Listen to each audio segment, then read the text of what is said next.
Y'all, I'm unbelievably excited for my guest today. It is such an honor. I am joined by Bozoma Saint John, the author of the new book, The Urgent Life, which if you have not read it yet, you 100% must. Be careful though. If you're reading it on an airplane, you're going to cry like I did. I was on my way to Vegas and I was like, it was hard for me to read it because there was just so, I mean, this book, I've read thousands of books, but there was a ton of feels in this book. And I expected it to be, because obviously I actually didn't know who you were until I was listening to Molly's podcast. And I figured it would be very business based, knowing the fact that you have been Forbes #1, marketing officer at all of these world renowned companies, and just getting into it and hearing your story. It was truly incredible. So thank you for writing it.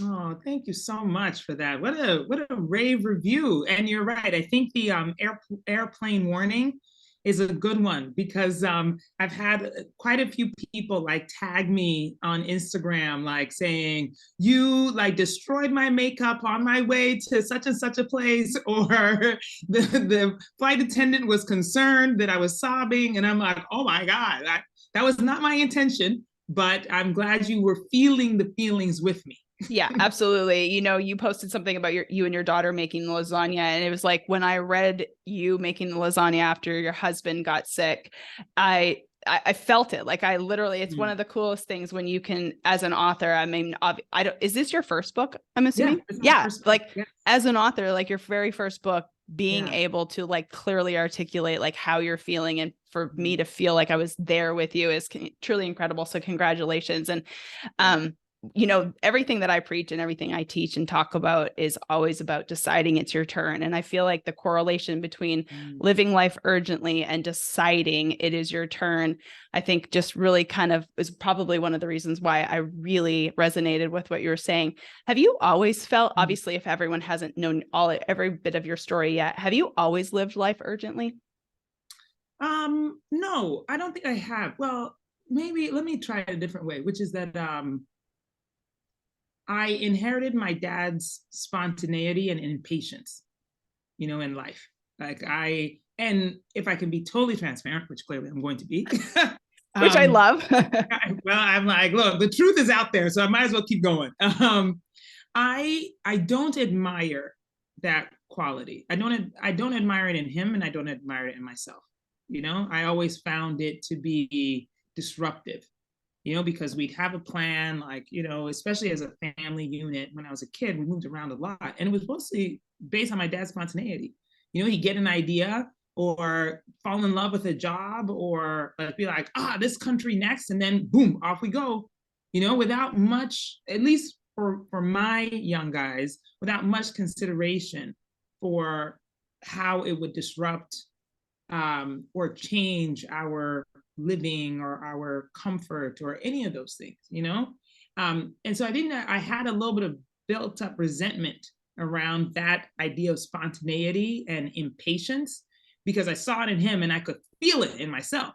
When I get an idea, like, I want to do something, girl, ain't nothing you're gonna do to stop me. There's literally nothing that it doesn't matter if it's a pair of shoes or it's a job or it's a house. I'm going for it.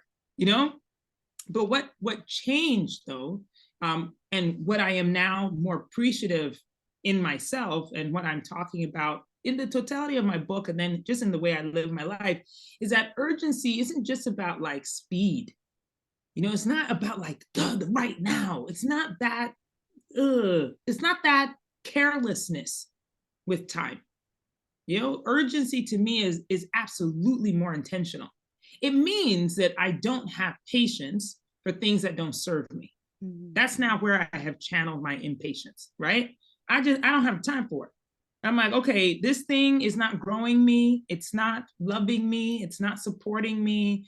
It's not making me better. Then I'm not interested in wasting time engaging with the thing. And it doesn't matter if the thing is a romantic relationship, a platonic relationship, a work relationship, hell, my car, it doesn't matter. It's like, I'm not engaging with it over a long period of time. It doesn't mean that like, I'm just like, spontaneously up and out. I make plans, because as soon as I start to feel the feelings, I'm like, ooh, let me pay attention to this, and that's where like my intuition plays into it.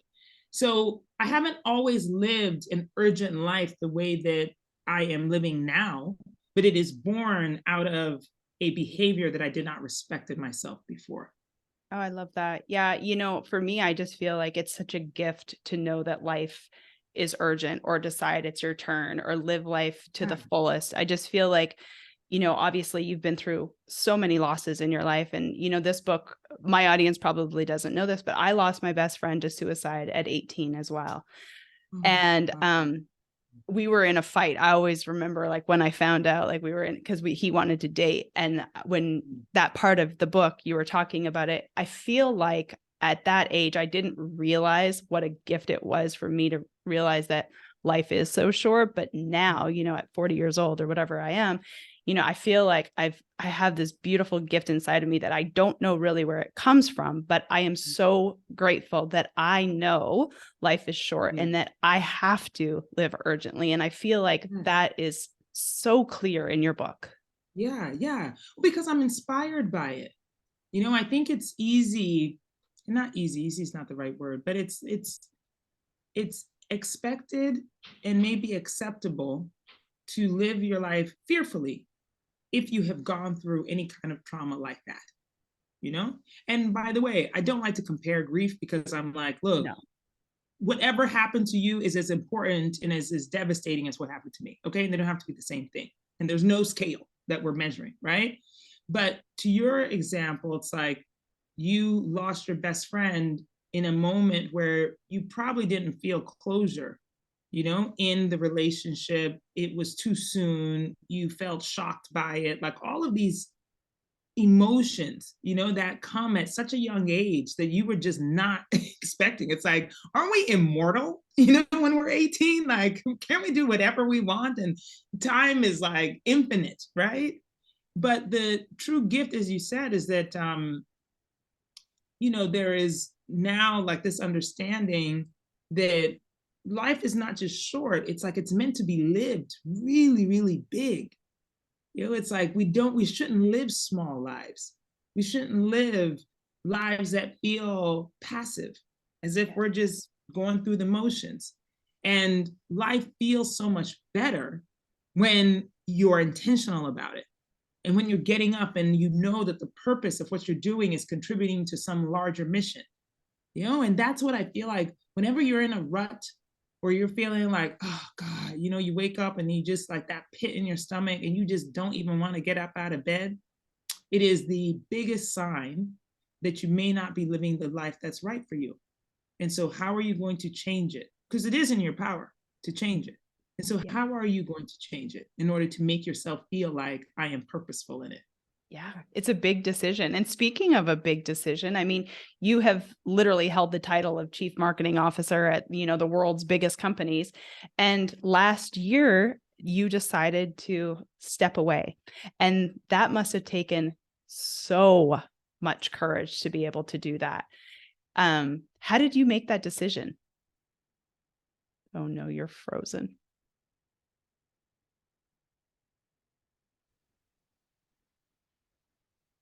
Okay, so going back to you really feeling like you have to say yes to the things that are most important to you. One thing that you did most recently last year, right after the book came out, is you decided to leave your corporate job and kind of start again. And this is something that I went through when I was I used to play professional golf.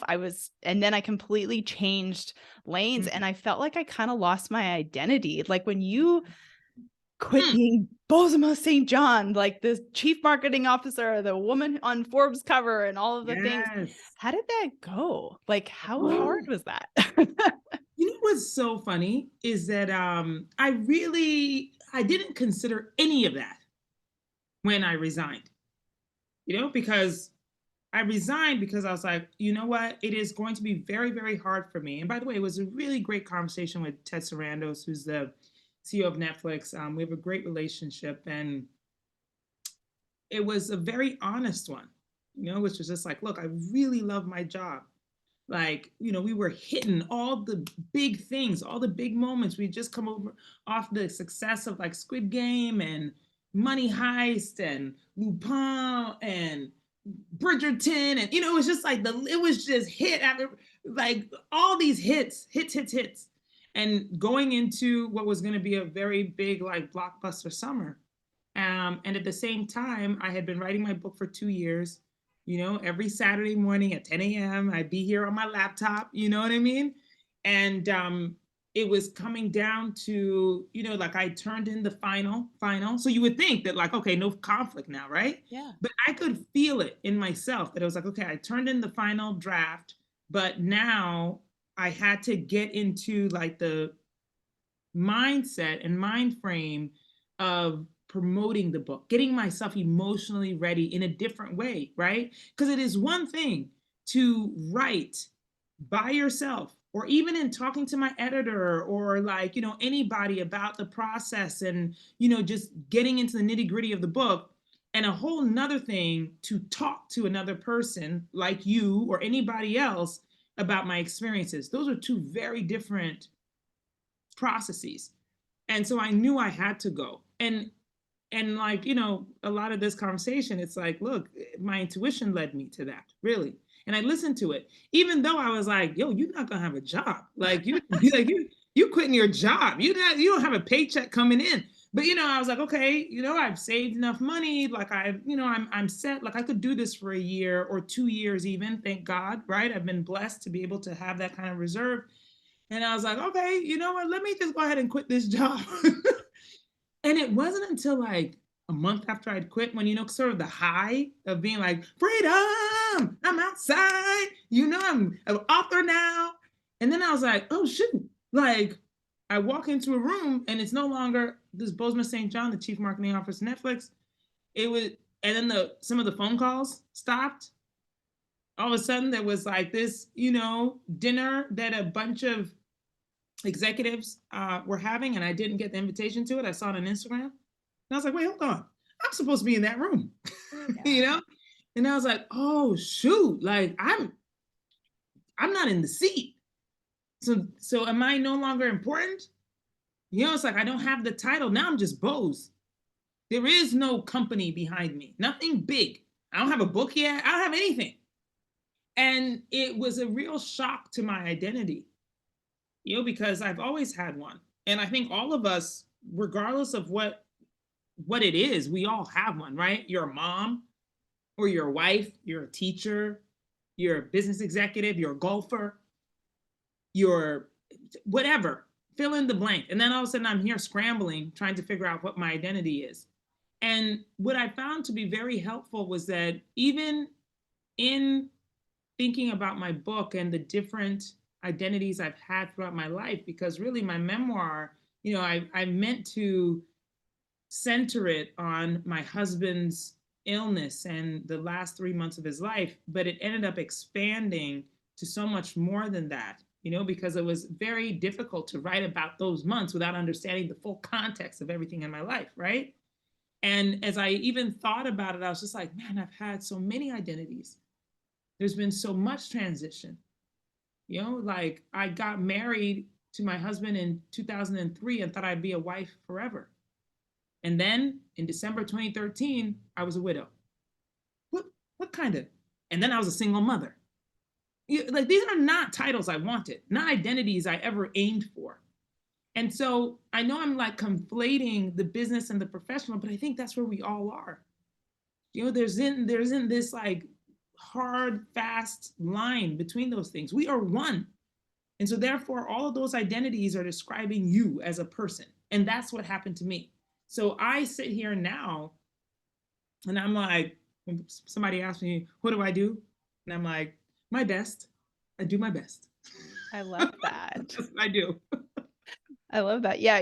When I made this transition from golf to what I do now, and I changed my social media handle from Golf Christina to Be Christina, because every single day I just want to be Christina, like whether that's Golf Christina. Yeah. Like, yes.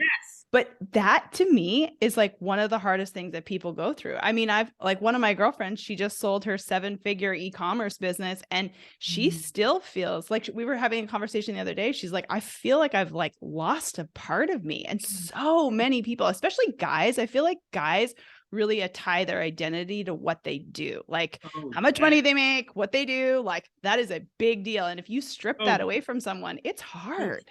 so hard, so hard, so hard. And I think that's what is really difficult when you think about transition.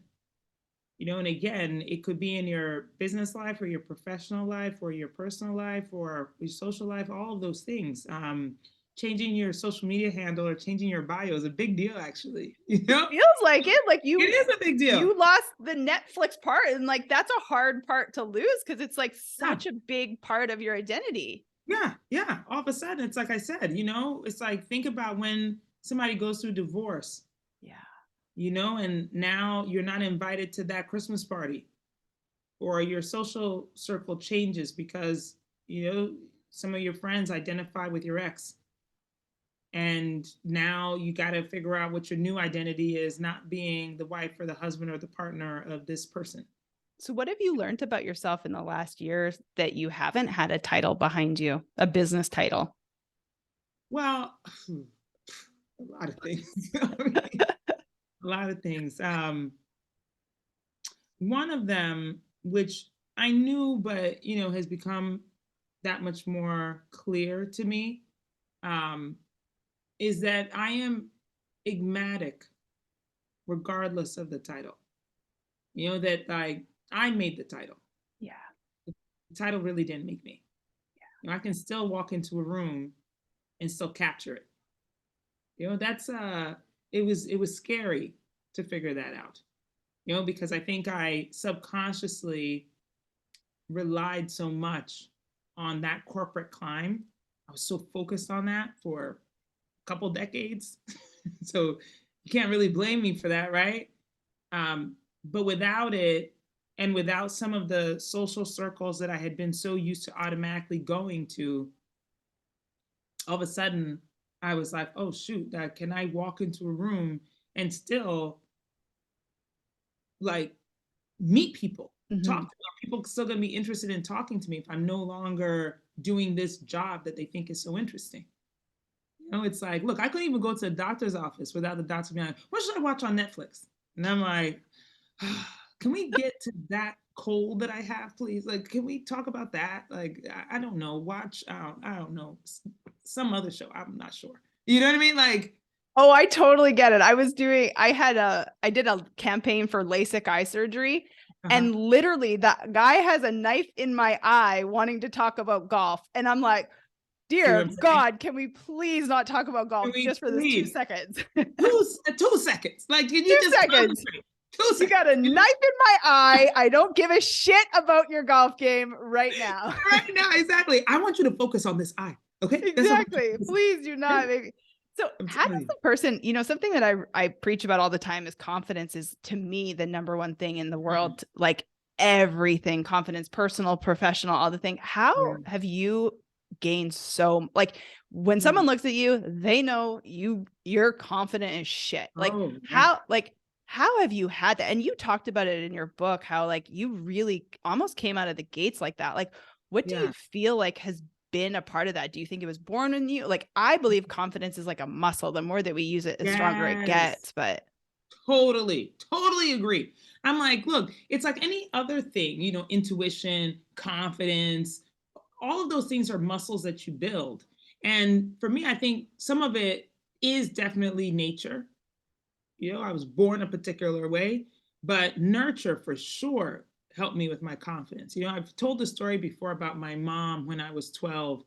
We moved to Colorado Springs, Colorado, right, from Ghana. And, it was a pretty, I would say, like homogeneous community. A lot of people who, even though Colorado Springs is a very military town, there were a lot of people who'd been there like their whole lives. You know what I mean? And like connected with each other. And they all looked the same. They did not look like me, And I, at 12, like, right, you don't want to be different. None of us do. If you remember back to that time, depending on how you were, like, you didn't want any attention on you that made you different. And that's the way I was. But I was different. And when we got there, I had like a pretty thick Ghanaian accent. I was very tall, very black, very African. Lots of people didn't know where I came from. They had assumptions based on what they've seen on TV and the distended bellies and flies on the eyes and all that stuff, right? And would ask me questions like, do you know, like, how did you learn to put on clothes?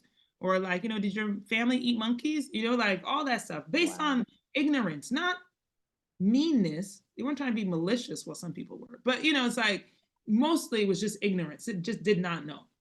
And I remember the first time that I was invited to, hang out with a group of girls that were popular, and like that first moment where it's just like, oh, come hang out with us after school, and I'm like, holy shit, I think I've broken it. I think I made it, And so I went and hung out with them, and it was great. And the next day everything is cool at school, and they're talking to me in the hallway, and like I'm feeling good. And then comes the big one where I'm like, you guys should come hang out at my house. And they're like, yeah, that's cool. Yeah, we'll come over. And I'm thinking, oh my God. So go home, tell my mom, oh my God, this is the big one. The girls are coming over. Like, let's like order some pizza. We get some soda. Like, I just want to make sure everything is good. And she's like, pizza? Why would they eat pizza? Like, we're Ghanaian. We don't eat pizza. And the horror on my face, just like, no, you're going to ruin my entire social life if we do not order this pepperoni pizza, okay? But it was like such a big lesson for me, because she said, when you go to their house, you speak their language, you eat their food. When they come to our house, they will speak our language and they will eat our food. By the way, I threw myself down on the ground and like cried my eyes out, but it was such a great lesson, and one that I have never forgotten. Because the truth of the matter is that, like, our own individual experiences matter. That is what she was teaching me in the moment. And part of that nurture was that you cannot cower in the face of anybody. Like, what you bring is as important as what they bring. And so my confidence is built out of that kind of understanding, that I enter a room and I'm like, no, I belong in this room. Not only do I belong in this room, you're welcome that I'm in this room, because I'm bringing a new perspective. I'm bringing new experiences. And the thing is that, like, all of us have that. Like, it's amazing to me to think about, like, have you ever been asked the question when people say stuff like, if you could throw a dinner party and have 8 people around the table, like, who would you invite, dead or alive? Yeah. And you sit there and you think, I'll have this person, that person, that person. Yeah, change all those 8 people and the whole conversation changes. So why would you think that your presence in a room, in an office, at a school, at the freaking bake sale, your church, that is not important? And so that's why I walk in like that. And I do believe that the experiences I've had make me unique. And so that's why I'm confident. I love that. Yeah, you said something. I don't know if it was in your book or maybe one of the videos that I watched of you or whatever, but you said, what's the point of being in a room if I'm not going to be myself? And that is 100% what I believe. I've been saying it for years. Like, as long as I've been social media, 6 or 7 years, I have said, you have a God-given responsibility to be yourself. And if you're being anyone else, you're fucked. Like, you are literally, it is 100% like that is your job. Like, every single one of us have that. Yeah, exactly. And the thing is that, like, if we aren't ourselves, it is very hard to keep up the facade of being someone else. I'm not saying you can't do it. You probably are very talented. We can all pretend to be somebody else. It's hard to be like, I mean, I say, right? Fucking God in the same sentence. Like, it's really hard to fake that for a while. I'm telling you, okay? And the truth of the matter is that, like, look, it's like telling a lie. It's really hard to remember lies. The truth is so much easier. Yeah. You know what I mean? So it's like, if you are pretending to be somebody else, first of all, most of us like have this innate like and like DNA sense when somebody is not telling the truth. You have like spidey senses, right? Intuition. It happens all of the time. We just think we're smarter than people's intuition. So when you tell a lie or somebody's lying to you, you start to feel uncomfortable. You may not be able to identify right away. You don't know for sure that they're lying, but you know it. You like, something is funny here. And maybe you go along with it because you try to logically say, oh, well, no, the person is, they're so famous, or, they're such an expert at the thing they do. Like, why would they lie? Blah, blah. But it's the same kind of barometer I apply to how I enter a room. If I put on, you're not going to trust me, because somewhere deep in your psyche, you're going to know that I'm putting on. Yeah. That's what happens with like people we don't like when they're like arrogant or they're boastful, because I get that question too. They're just like, because I celebrate myself so much. I think there's a difference though between confidence and arrogance, 100%. Total. Because most of the time, arrogance is born out of insecurity. Yeah. Arrogance is born out of this like, oh, I must be bigger than because I don't have the goods. It's like, no, when you have the goods, you walk in differently. You're just like, oh no, like, I know what I'm doing. Like, yes, because I have the receipts to show you. Like, I don't even need to show you because I just know what I'm doing. And arrogance plays very differently. That's why we don't like arrogant people. It's a very different thing from confident people. We are drawn to confidence. We dislike arrogance because it is a lie. Oh, I love that. That's so good. Yeah, no, it's 100% the truth too. And I think, one way that I always tell if someone's like lying or not, like I'm going to be the first person to tell you when I don't know the answer. Like I'll tell you all the things that I know, but like when I don't, I'm just like, you know what? I don't really know. Let me find out for you, or I'm not too sure. Like, but I think that like you have to have a sense of humility, I think too. Like, I think that that's a big part of it. I mean, I'm not supposed to know everything. I don't know everything about you. You don't know everything about me, but like, I think when you're willing to, it shows a sense of confidence in yourself. If you're willing to say, hey, I'm not too sure here. Yeah, exactly. Because you're right. Like, how could you know everything? You don't. Yeah, And absolutely. isn't it so much better to be curious about Oh, the world, about other people? absolutely. What do you think is, now that you've taken this season to be obviously the successful author that you are, and you've left your work, and I see that you're doing all sorts of fun things on social media. What do you think your next stage in life is? Like, what do you feel like really drawn to right now? Like, do you feel like you have a new sense of purpose or a new sense of passion for something? Yeah. You know, the quick answer is no, I don't. Okay. But the longer answer is that I have always been a storyteller. Always. And so it has shown up in different ways, whether it was in marketing because I was telling stories of a product or of an experience in 30 seconds, 60 seconds, billboards, like I was always storytelling in those little bits. And now, literally a storyteller in a book, right? And so I'm always drawn to storytelling. So I believe that my purpose is in continuing to tell stories of people, and even the work that I've been doing sort of as a side hustle for Ghana, and working with the administration and the president, has been in retelling a narrative about a part of the world that has been lied about for a long time, right? And so that's storytelling. So I feel like my purpose is somewhere in there. One thing that I, I think maybe could be, can have like folks can identify with is that I am unsure about what is happening next. But that doesn't scare me. I'm not afraid of it.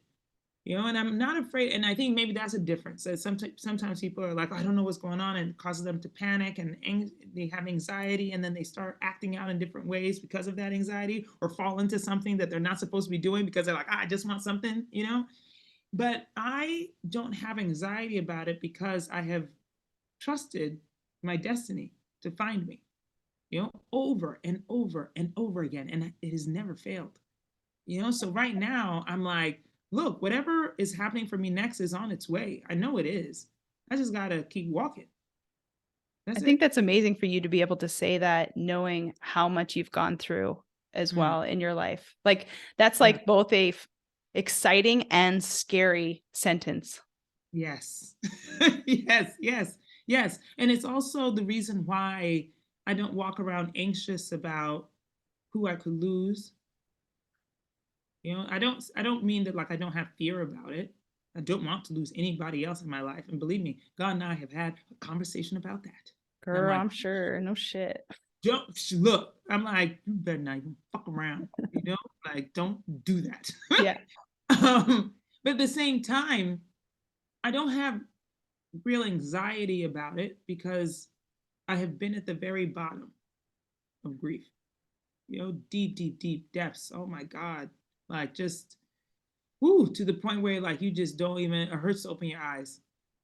Mm. I'm mad at the sun because I'm like, why, how dare you shine today? I've been there and I have survived it. I've come out of it. I have been able to laugh again. And so I'm also conscious of my own strength Yeah. and the ability to continue moving, even with trauma tied firmly to my back. I didn't drop that shit anywhere. This shit is right here. Yeah. I don't pretend as if like, oh yes, you get over it and then you put it to the side and then you go about your jolly good way. No, no, no. Grief is right here. Right here. It is constant. It's not going any place. And I'm aware of that and I've accepted it. And we're all right, come on, let's go now. All of us. Yeah. Let's head on outside. But I've accepted it. And that's why I'm not anxious about what could come, because I recognize that I'm able to keep walking. Do people ask you that, or do people suggest to you that maybe you're stronger than them? Or like when people ask you about grief, because like, how do you explain that to someone else? Because I'm sure there's someone sitting over there and saying, you're stronger than me. Like, I actually believe it. Like, I'm sure you believe it. But when I was reading your book, I truly believe, I've been with my husband 20 years. And I think that it's the greatest decision I've ever made, was marrying my husband. And I was reading that book, and that's really when I started to cry on the plane. I was like, I don't think I could deal with that. And it still makes me cry right now. It's like, so how does, when someone has lost the deep loss that you've had, like, how do you tell them like that you're not stronger than them or whatever it is? Yeah, no, that's man, look, that is such a real thing to say, because honestly, it's like, yeah, when we don't like to think about losing the person in our life that we feel so dependent on, and dependency is not a bad thing. That's not weakness, like you love this person. They are a part of your life. They are part of your identity. They make you happy. They piss you off sometimes. They like, 100%. yeah. It's integrated in your life. And if that person were no longer there, it'd be such a deep hole that you can't imagine how you climb out of it. And for me, it's not so much that we are stronger or I'm stronger than anybody because I'm able to continue moving. It is just that I've found a way to do it with my grief. That like there is not a day that goes by that I don't miss my husband, or like my daughter does something and I want to call him. I want to tell him. It's like, or God, anything, something funny happens and I'm just like, look, he was a huge fan of Tom Brady, big Patriots fan. In fact, during his like last month, Tom signed a football for him and like took a picture of himself with the football and then sent it to us. And Peter took it and took a picture of himself with it. You know what I mean? That's Like, cool. huge fan.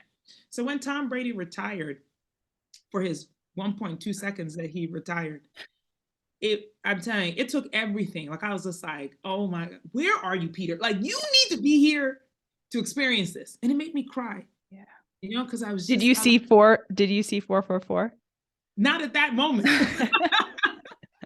Not at that moment. But I was like, Peter was somewhere whispering in Tom Brady's ear, like, unretire, don't give it up yet. And it's like, that was him doing that. Yeah. But I think part of it is also understanding, and this is going to sound so corny and cheesy, but it is the truth, which is that I am so thankful for the memories that I have. I'm so thankful. It is what keeps me from falling all the way down into the hole. Yeah. That like the grief that I feel, and I've talked about this before in other places, like the grief that I feel is about the future. It's about the things that I will miss in the future with Peter. It's like we won't celebrate 30 years of marriage. Yeah. We won't see our grandkids together. Like there are things that we won't experience together. And that is what I grieve. Yeah. But as for the things we have experienced, if I had to do over again, I would do it exact same way. Even with the troubles and the challenges and the issues, I would do it again, because like those memories are so precious to me and so wonderful. And even in the process of writing this book, one of the biggest gifts was that, some memories I had put away so far because they were so painful, but what happens is that when you put away a memory, like all of it goes, even the happy stuff. And so some of it was such a joy to uncover again, even in the pain, just be like, oh man, I remember, man, that was funny, and remembering something that was really fun or incredible. It's like I wrote about losing my first daughter, and in writing that, it was like remembering the first time I felt her move. Mm. And I was like, I buried that with her, Yeah. but that was such a miraculous feeling. And what a gift to be able to have felt that. And even though I don't know what she would be like today, I have no idea what she would be into or what she would love. And that makes me grieve. But like the memory of having had that feeling is so wonderful. And I would not want to give that up. Yeah. Has your daughter Lael read the book? She hasn't. Really? No. Are you anxious of that? Are you excited for when she does? Are you scared? I'm excited for when she reads it. I want her to know her parents were people. Yeah. That we were, a human couple. Yeah. She hasn't read it because I asked her not to read it. Oh, you did? I just felt like there's so many adult topics in it, and I wanted her to have a more mature perspective when she reads it eventually. Although I told her it was totally up to her. If she wanted to read it, that was fine, but I would prefer that she didn't. So she hasn't yet. Although I also told her that, like, because sometimes she comes with me to interviews, or her friends' parents will ask her something, which has been wild. I mean, there's the internet, let's be honest. I'm telling you, okay, exactly. My Instagram is public, and she's exactly on, you know what I mean? So it's like I told her that if there was ever anything that came up, that she didn't know or that she wanted to talk about, we could absolutely. It's not a closed door. Just because she's not in the book, I'm not reading the book, doesn't mean we can't talk about it. And so there have been certain topics that she's been like, can you tell me a little bit more about what happened, at this particular time or whatever? And then, we talk about it. So I'm hoping that when she reads it, she'll have a much better understanding of who her dad and I were at the time. Yeah. One thing that I've really resonated, I didn't have children by choice. And, but the way that you handle certain situations with your daughter, like I was listening to a podcast or something that you wrote or something along those lines where you talked about the business decisions and being a parent. And you were talking about like the fact when Peter first died, you moved to LA and you were working for, I think, Apple at the time, and you really treated her like an adult. And I never judge any parents because I feel like you're all doing the best that you can, but I loved the way that you handled that. And you really treated her like a part of it, like almost like you were treating her like a business person, you know what I mean? So she was a part of the experience. And I really like that. I think that that's a really cool takeaway that a lot of parents can really resonate with. Yeah. By the way, that has been a gift. You know what I mean? Like, I don't know if I would have been this mother had Peter lived. I probably wouldn't, because like my idea of motherhood was destroyed when he died. It was just shattered, like everything was different. And I was looking at her like, oh, shoot, like she was 4 when he passed away. And I was like, how in the hell am I supposed to raise you? Like, oh, you mean I got to do this for how long is the time? Like until you're an adult? What is it? Carry the 1 minus 5? Like I was like, oh, hell no, And then I was looking at her and thinking, gosh, like I need help. Like I need her help to raise her. It's like I can't be psychic. I have no idea what you need. Like Peter was the one who was so excited about being a parent, like, and by the way, I was honest in the book about that too. I was like, look, I wasn't sure I wanted to be a parent. And when I found out I was pregnant, I was like, wait, what happened to the birth control? What exactly went wrong here? Where did we go wrong here? Like how did this I have questions. Who am I suing? You know what I mean? so it was, so I can't pretend like I was the happy-go-lucky mom, And so when it was just left to her and I was like, oh, this is terrible. Oh, this is not the situation I want to be in. And so the conversation with her wasn't that I didn't want her. It was that I wanted her to help me, to communicate with me, to tell me what's important to her in a very honest way. Because parents do that all the time. Like, tell me everything, come to me with anything. I'm like, how are your kids supposed to do that if you don't go to them?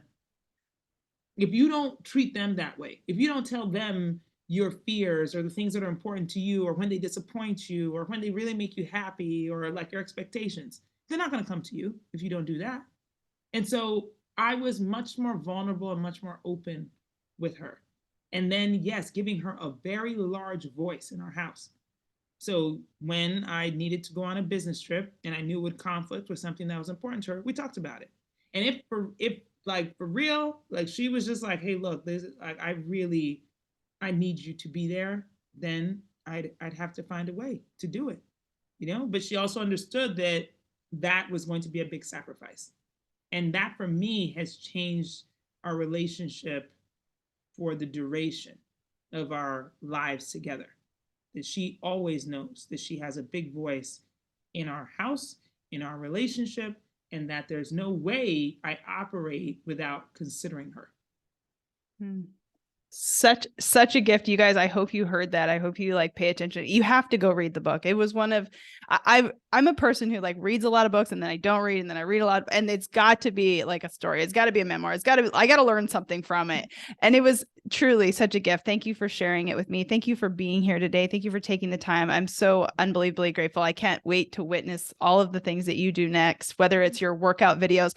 The one thing that Boz and I do connect on is the Stairmaster. Go check out her ass on IG because it is unbelievable. She is on the Stairmaster all the time. You are looking good, and you are because you're flaunting it all up on there, and I see it, girl. Okay, look, you are. I work for it. Okay, You've been busting your ass. I see those videos. You post it every day, and you're up in there. I love it. Yep, me and Jerry up in the gym. Fighting, but working out. Awesome. Well, I'm so humbled, so grateful. So excited to see what you do next. Thank you for taking the time. I really appreciate it. You guys, please go follow her for all of the motivation, all the good things, and go get the book. Thank you so much. This is